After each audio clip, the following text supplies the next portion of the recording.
ഈ ചൂടിന് നല്ല ടേസ്റ്റിൽ തണുത്ത ഒരു സംഭാരം കിട്ടിയാൽ എങ്ങനെയായിരിക്കും? ഇതെങ്ങനെയാണ് ഉണ്ടാക്കാൻ നോക്കാം. ഇത് ഉണ്ടാക്കാൻ വേണ്ടിയിട്ട് ആദ്യം തന്നെ ഒരു മിക്സിൻ്റെ ജാറിലേക്ക് 1/2 കപ്പ് തൈര് ഒഴിച്ചു കൊടുക്കാം. ഇനി അതിൻ്റെ അകത്തേക്ക് 1 കപ്പ് വെള്ളം കൂടി ഒഴിച്ചു കൊടുക്കാം. മോര് ഉപയോഗിച്ചിട്ടാണ് ചെയ്യുന്നതെങ്കിൽ പിന്നെ അതിൻ്റെ അകത്തേക്ക് വെള്ളം ഒഴിച്ചു കൊടുക്കേണ്ട ആവശ്യമില്ല, നേരിട്ടിട്ട് മോര് തന്നെ എടുത്താൽ മതി. ഇനി ഇത് നന്നായിട്ടൊന്ന് അടിച്ചെടുക്കാം. ഇനി ഒരു ഇടികല്ലിലേക്ക് 2 ചെറിയുള്ളി ഇട്ട് കൊടുക്കാം.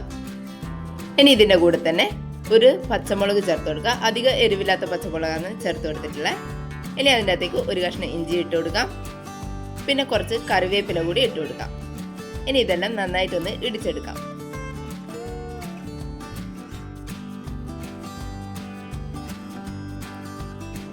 ഇതുപോലെ ചെറുതായിട്ടൊന്ന് ചതച്ചെടുത്തിട്ടുണ്ട്.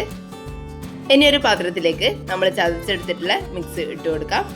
അതിൻ്റെ കൂടെ തന്നെ ഒരു 1/2 ടീസ്പൂൺ ഉപ്പും കൂടി ഇട്ട് കൊടുക്കാം. ഇനി നമ്മൾ വെള്ളം കൂട്ടി അടിച്ചു വെച്ചിട്ടുള്ള തൈര് ഇതിൻ്റെ അകത്തേക്ക് ഒഴിച്ചു കൊടുക്കാം.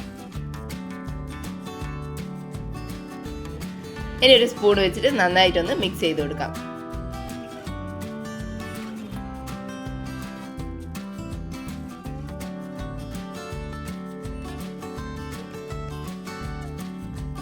ഇനി ഒരു ഗ്ലാസ്സിലേക്ക് കുറച്ച് ഐസ് ക്യൂബ്സ് ഇട്ട് കൊടുക്കാം.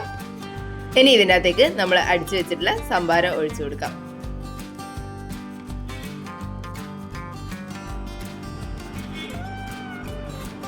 ഇഞ്ചിൻ്റെയും ചെറിയുള്ളിൻ്റെയും കറിവേപ്പിലേൻ്റെയും എല്ലാം നല്ല ഫ്ലേവർ വരുന്ന ചെറിയ എരിവോട് കൂടിയിട്ടുള്ള ഒരു അടിപൊളി സംഭാരമാണ്. ഈ ചൂടിന് പറ്റിയൊരു സംഭാരമാണ്. എല്ലാവരും ഒന്ന് ഉണ്ടാക്കി നോക്കണേ.